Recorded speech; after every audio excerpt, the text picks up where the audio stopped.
कर्नाटक चुनाव की तारीखों का ऐलान होते ही अलग अलग सर्वे सामने आने लगे हैं। जो भी नए सर्वे सामने आए हैं, अगर उन सभी का एवरेज यानी कि पोल ऑफ पोल्स निकाला जाए तो चौंकाने वाले नतीजे सामने आ रहे हैं। पोल ऑफ पोल्स में कर्नाटक की तस्वीर काफी हद तक साफ दिख रही है।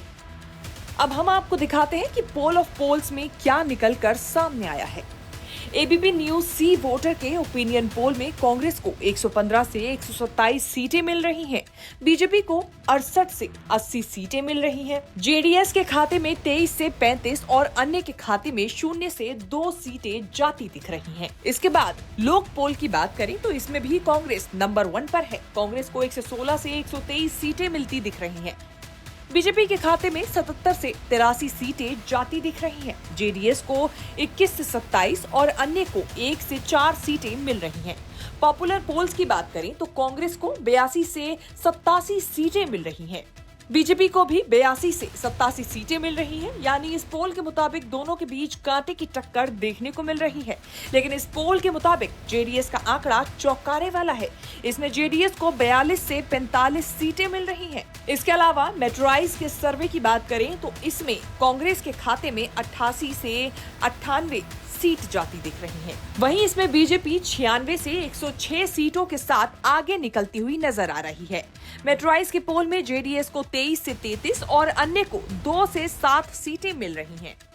अब इन सबका एवरेज निकाल दिया जाए यानी कि पोल ऑफ पोल्स निकाला जाए तो कांग्रेस को 100 से 108 सीट मिल रही हैं, जबकि बीजेपी को 81 से 89 सीटें और जेडीएस को 27 से 35 सीटें मिलती दिखाई दे रही हैं।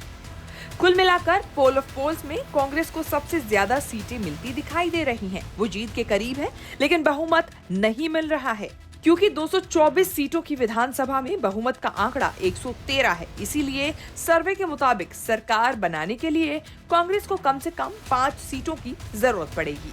कर्नाटक में इस बार एक ही चरण में 10 मई को वोटिंग होगी और 13 मई को नतीजे आएंगे।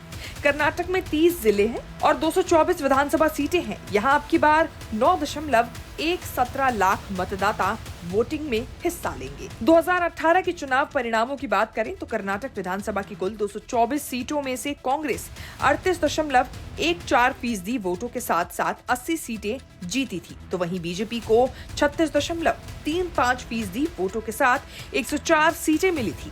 कांग्रेस का वोट शेयर सबसे ज्यादा था। इसके अलावा जेडीएस 18.3% वोटों के साथ 37 सीटें जीती थी। बीजेपी सबसे बड़ी पार्टी बनकर उभरी थी, लेकिन बहुमत का आंकड़ा नहीं पा सकी थी। 2013 के विधानसभा चुनावों की बात करें तो कांग्रेस को 122 सीटें मिली थी, जबकि बीजेपी और जेडीएस के खाते में 40 सीटें आई थी।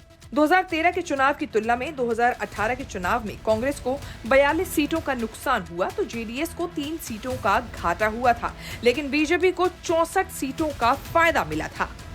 राज्य की कुल 224 सदस्यों की विधानसभा में चुनाव से पहले बीजेपी के कई नेताओं ने हाल ही में पाला बदलकर कांग्रेस का हाथ थाम लिया है।